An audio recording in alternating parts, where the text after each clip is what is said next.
여러분 안녕하세요. 소리소리입니다. 오늘은 2023년 1월 1일입니다. 새해 복 많이 받으세요. 저는 오늘 2024년 첫날 낭독을 한번 해보려고 하는데요. 이 채널은 사실 오래전에 만들어졌는데 그동안 방치하다가 작년 하반기서부터 좀 열심히 했던 것 같아요. 아직 구독자 수도 초라하고 조회수도 초라한 편이지만 23년에는 좀 더 열심히 해서 많은 분들이 제 채널에서 제 낭독을 들었으면 하는 바람입니다. 여러분 아무튼 2023년에는 좋은 일만 가득하시길, 또 행복하시길, 건강하시길 바라겠습니다. 제 채널 좋아요와 구독 좀 부탁드리고요. 앞으로 관심을 가지고 많이 지켜봐 주시기 바랍니다. 그럼 오늘 작품을 소개해 드리겠습니다. 황순원의 독 짖는 늙은이. 오늘 새해 첫날 같이 한번 들어보시겠어요? 시작하겠습니다. 2년 200번 죽여도 쌀년. 앓는 남편도 남편이디만 어린 자식을 놔두고 그래 도망을 가? 그것도 아들놈 같은 조수놈하고서. 그래, 지금 한창 나이란 말이디. 그렇다고 2년 내가 아무리 늙고 병들었기로서니 거랑질이야 할 줄 아니. 2년 하는데 옆에 누웠던 어린 아들이 아바지 아바지 하였으나 송영감은 꿈속에서 자기 품에 안은 아들이 아바지 아바지 하고 부르는 것으로 알며 오냐 네 애미가 아니다 저건 하고 품에 꼭 껴안는 것을 옆에 누운 어린 아들이 그냥 울먹울먹한 목소리로 아버지를 불러 잠꼬대에서 송영감을 깨워놓았다. 송영감은 잠들기 전보다 더 머리가 무겁고 언짢았다. 애가 종래 훌쩍훌쩍 울기 시작했다. 오오 하며 송영감은 잠꼬대 속에서처럼 애를 끌어안았다. 자기의 더운 몸에 별나게 애의 몸이 찼다. 벌써부터 이렇게 얼리어서 될 말이냐고 송영감은 더 바싹 애를 껴안았다. 그리고 훌쩍이는 이제 7살 난 애를 그렇게 안고 있는 동안 송영감은 다시 이 어린 것을 두고 도망간 아내가 새롭게 괘씸했다. 아내와 함께 여드름 많던 조수가 떠올랐다.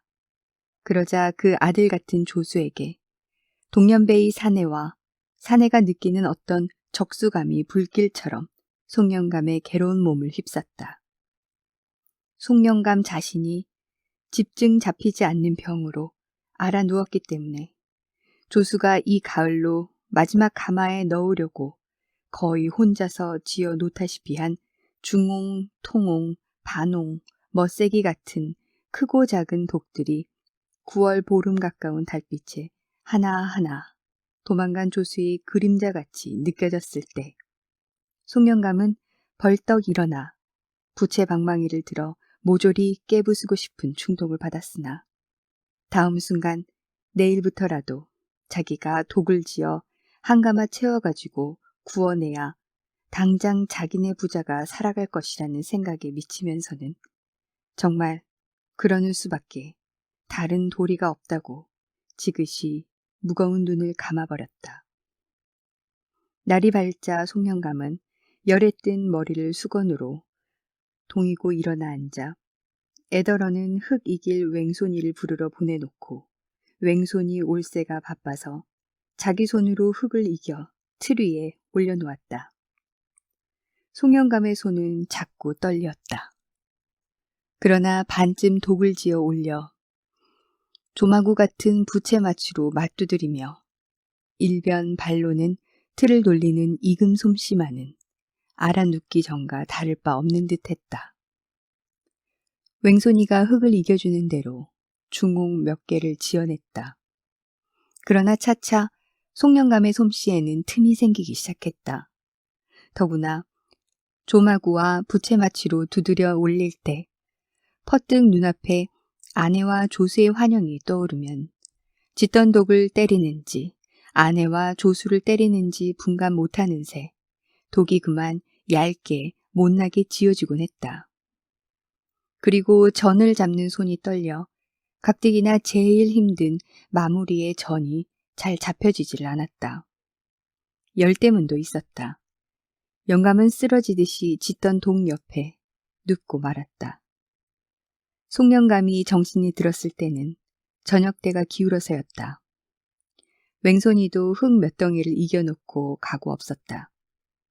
언제부터인가 바깥 저녁 그늘 속에 애가 남쪽 장기를 향해 쪼그리고 앉아 있었다.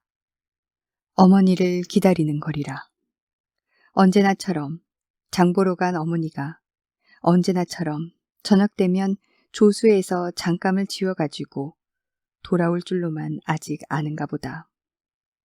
밖을 내다보던 송영감은 제 힘만이 아닌 어떤 힘으로 벌떡 일어나 다시 독짓기를 시작하는 것이었으나 이번에는 겨우 한 개를 짚고는 다시 쓰러지듯이 눕고 말았다. 다음에 송영감이 정신이 든 것은 아주 어두운 속에서 애가 흔들어 깨워서였다. 울먹이던 애가 깨나는 아버지를 보고 그제야 안심된 듯이 저쪽에서 밥그릇을 가져다 아버지 앞에 놓았다. 웬 거냐고 하니까 애가 앵드나무집 할머니가 주더라고 한다. 송영감은 확 분노가 치밀어 누가 거랑질에 오더라냐고 밥그릇을 밀쳐놓자 애가 훌쩍훌쩍 울기 시작했다.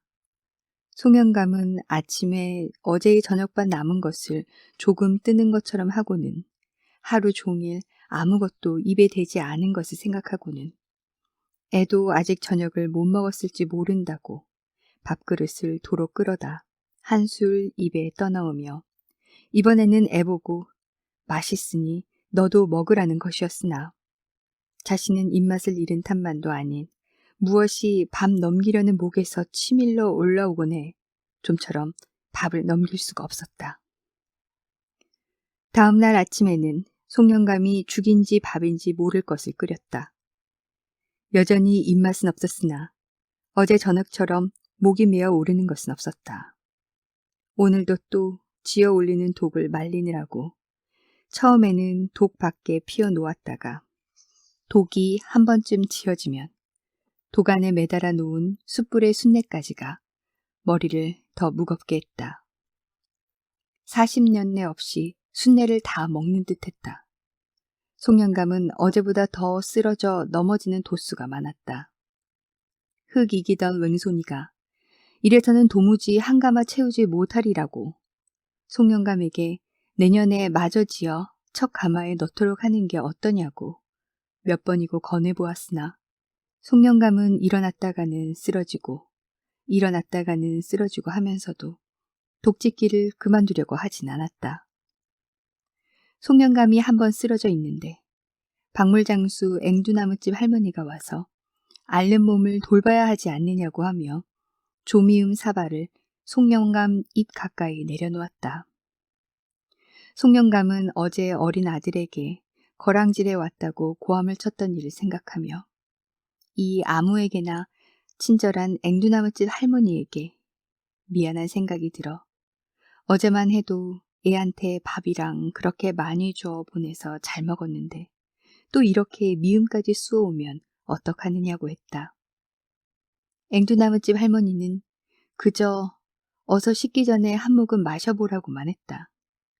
그리고 송영감이 미음을 몇 모금 못 마시고 사발에서 힘없이 입을 떼는 것을 보고 앵두나무집 할머니는 정말 이 영감이 이번 병으로 죽으려는가 보다는 생각이라도 든 듯 당손이를 어디 좋은 자리가 있으면 주워버리는 게 어떠냐고 했다. 송영감은 쓰러져 있던 사람 같지 않게 눈을 흡떠 앵두나무집 할머니를 쏘아보았다. 그리고 어느새 송영감의 손은 앞에 놓인 미음 사발을 앵두나무집 할머니에게로 떠밀치고 있었다. 그런 말하러 이런 것을 가져왔느냐고 썩썩 눈앞에서 없어지라고 송영감은 또 쓰러져 있던 사람 같지 않게 고함쳤다. 앵두나무집 할머니는 송영감의 고집을 아는 터라 더 무슨 말을 하지 않았다. 앵두나무집 할머니가 가자 송영감은 지금 밖에서 자기의 어린 아들이 어디로 업혀가기나 하는 듯이 밖을 향해 목청껏 당소나 하고 애를 불러대기 시작했다. 그러다가 애가 뜬막 문에 나타나는 것을 이번에는 애의 얼굴을 잊지나 않으려는 듯이 한참 쳐다보다가 그만 기운이 지쳐 눈을 감아버리고 말았다.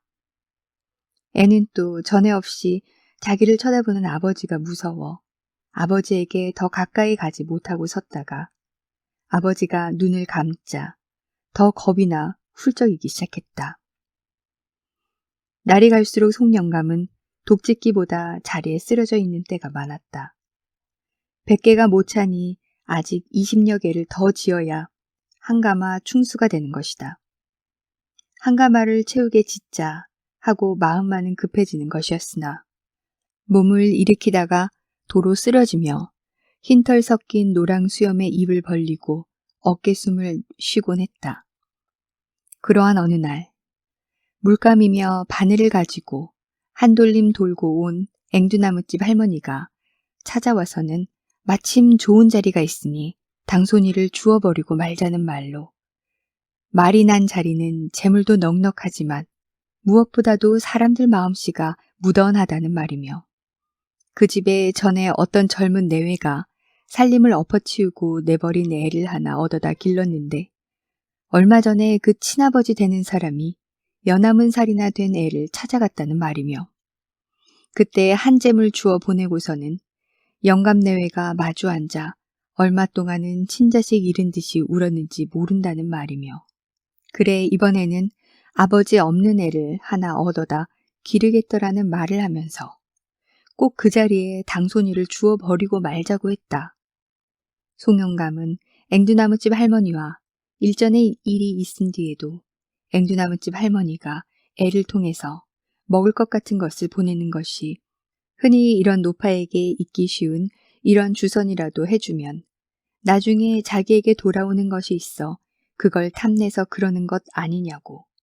그저 인정 많은 늙은이라 이 편을 위해 주는 마음에서 그런다는 것만은 아는 터이지만 송영감은 오늘도 저도 모를 힘으로 그런 소리를 하려거든 아예 다시는 오지도 말라고 자기 눈에 흙 들기 전에는 내놓지 못한다고 했다. 앵두나무집 할머니는 그렇게 고집만 부리지 말고 영감이 살아서 좋은 자리로 가는 걸 보아야 마음이 놓이지 않겠냐는 말로 사실은 말이지 성한 사람도 언제 무슨 변을 당할지 모르는데 앓는 사람의 일을 내일 어떻게 될는지 누가 아느냐고 하며 더구나 겨울도 닥쳐오고 하니 잘 생각해 보라고 했다. 송영감은 그저 자기가 거랑질을 해서라도 애를 굶기지는 않을 테니 염려 말라고 했다. 앵두나무집 할머니가 돌아간 뒤 송영감은 지금 자기가 거랑질을 해서라도 애를 굶기지는 않겠다고 했지만 그리고 사실 아내가 무엇보다도 자기와 같이 살다가는 거랑질을 할 게 무서워 도망갔음에 틀림없지만 자기가 병만 나아 일어나는 날이면 아직 1등 호주라는 칭호 아래 얼마든지 독을 지을 수 있다는 생각과 함께 이제 한가마 독만 채워 전처럼 잘만 구워내면 거기서 겨울 양식과 내년에 한 미천까지도 나올 수 있다는 희망으로 어서 한 가마를 채우자고 다시 마음이 조급해지는 것이었다. 하루는 송영감이 날씨를 가려 종시 한 가마가 차지 못하는 독을 웽손이의 도움을 받아 밖으로 내고야 말았다. 지어진 독만이라도 한 가마 구워내리라는 생각이었다. 독 말리기라기보다도 바람쐐기다. 햇볕도 있어야 하지만 바람이 있어야 한다. 안개 같은 것이 낀 날은 좋지 못하다. 안개가 걷히며 바람 한 점 없이 해가 갑자기 쨍쨍 내리쬐면 그야말로 걷잡을 새 없이 독들이 세로 가로 터져나간다. 그런데 오늘은 바람이 좀 치는 게 독 말리기에 아주 좋은 날씨였다. 독들을 마당에 내이자 독가마 속에서 거지들이 무슨 독을 지금 굽느냐고 중얼거리며 제 가끔의 넉말 살림들을 안고 나왔다. 이 거지들은 가을철이 되면 이렇게 독가마를 찾아들어 초가을에는 가마 초입에서 살다 겨울이 되면 차차 가마가 식어감에 따라 온기를 찾아 가마 속 깊이로 들어가며 한겨울을 나는 것이다. 송영감은 거지들에게 지금 뜬막이 비었으니 독 구워내는 동안 거기에 들가 있으라고 하려다가 그만두었다. 전에 없이 거지들을 자기 집에 들인다는 것이 마치 자기가 거지나 되는 것처럼 느껴졌던 것이다. 가마에서 나온 거지들은 혹 덜어는 인가를 찾아 동양을 가고 혹 한패는 양지 바른 데를 골라 들어 누웠고 며치는 아무데고 앉아서 이사냥 같은 것을 하기 시작했다. 송영감도 양지에 앉아서 독이 하얗게 마르는 정도를 지키고 있었다. 독들을 가마에 넣을 때가 되었다. 송영감 자신이 가마 속까지 들어가 전에도 되도록 독이 여러 개 들어가도록만 힘쓰던 것을 이번에는 도망간 조수와 자기의 크기 같은 독이 되도록 아궁이에서 같은 거리에 나란히 놓이게끔만 힘썼다. 마치 누구의 독이 잘 지어졌나 내기라도 해보려는 듯이. 늦저녁 때쯤 해서 불질이 시작됐다. 불질. 결국은 이 불질이 독을 쓰게도 못 쓰게도 만드는 것이다. 지은 독에 따라서 세게 떼야 할 때 약하게 떼도 약하게 떼야 할 때 지나치게 세게 떼도 또는 불을 더 떼도 덜 떼도 안 된다. 처음에 슬슬 떼다가 점점 세게 떼기 시작하여 서너 시간 지나면 하얗던 독들이 흑색으로 변한다. 거기서 또 너댓대 시간만 떼면 독들은 다시 처음에 하얗던 대로 되고 다음에 적색으로 됐다가 이번에는 아주 셋 맑게 되는데 그것은 마치 쇠가 녹는 듯 하늘의 햇빛을 쳐다보는 듯이 된다. 정말 다음날 하늘에는 맑은 햇빛이 빛나고 있었다. 곁불 놓기를 시작했다. 독가마 양옆으로 뚫은 겨창 구멍으로 나무를 넣는 것이다. 이제는 소나무를 단으로 넣기 시작했다. 아궁이와 거창의 불길이 길을 잃고 확확 내쏜다. 이 불길이 그대로 어제 늦저녁부터 아궁이에서 좀 떨어진 한 곳에 일어나 앉았다 누웠다 하며 한결같이 불질하는 것을 지키고 있는 송영감의 두 눈 속에서도 타고 있었다. 이렇게 이날 해도 다 저물었다. 그러는데 한편 겨창에서 불질하던 웽손이가 겨창 속을 들여다보는 듯 하더니 분주히 이리로 달려나오는 것이었다. 송영감은 벌써 웽손이가 불질하던 겨창의 위치로서 그것이 자기의 독이 들어있는 자리라는 것을 알고 웽손이가 뭘 하기 전에 먼저 문어 앉았느냐 라고 했다. 웽손이는 그렇다고 하면서 이젠 독이 좀 덜 익더라도 곁불질을 그만두고 아궁이를 막아버리자고 했다. 그러나 송영감은 그저 그만두라고 할 때까지 그냥 불질을 하라고 했다. 거지들이 날이 저물었다고 독가마 부근으로 모여들었다. 송영감이 이제 조금만 더 하고 속을 재고 있을 때였다. 가마 속에서 갑자기 뚜왕 뚜왕 하고 독 튀는 소리가 울려 나왔다. 송영감은 처음에 벌떡 반쯤 일어나다가 도로 주저앉으며 이상스레 빛나는 눈을 한 곳에 머물린 채 귀를 기울였다. 송영감은 가마에 넣은 독의 위치로 지금것은 자기가 지은 독, 지금것도 자기가 지은 독 하고 있었다. 이렇게 튀는 것은 거의 송영감의 것뿐이었다.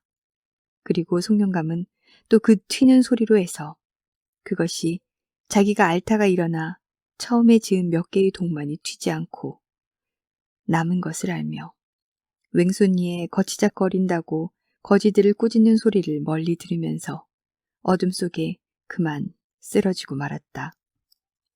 다음 날 송영감이 정신이 들었을 때는 자기네 뜬막 안에 뉘어 있었다.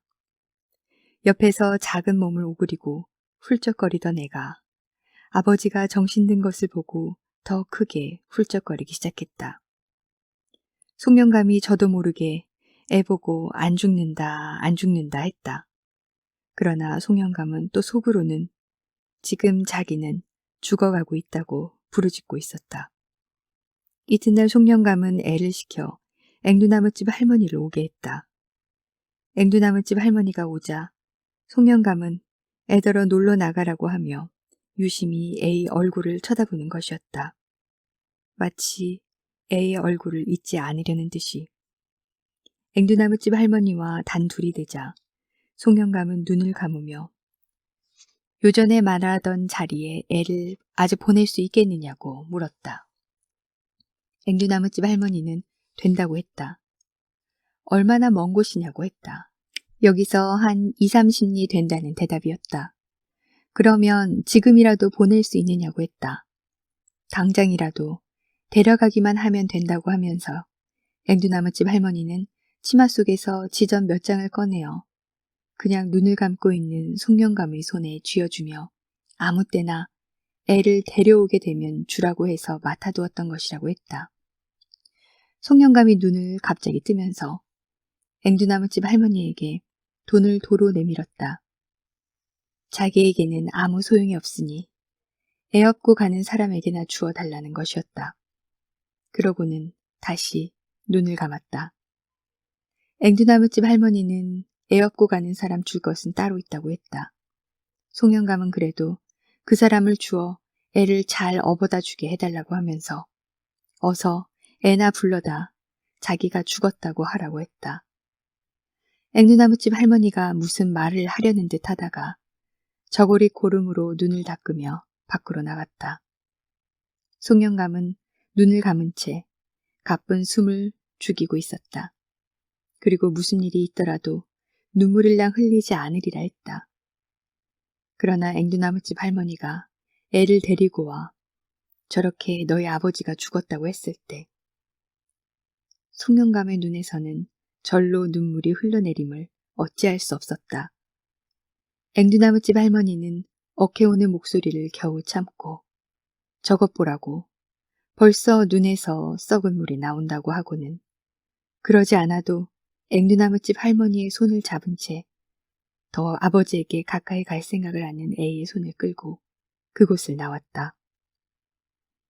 그냥 감은 송영감의 눈에서 다시 썩은 물 같은 그러나 뜨거운 새 눈물줄기가 흘러내렸다. 그러는데 어디선가 애의 훌쩍훌쩍 오는 소리가 들리는 듯했다. 눈을 떴다. 아무도 있을 리 없었다. 쥐어놓은 독이라도 한 개 있었으면 싶었다.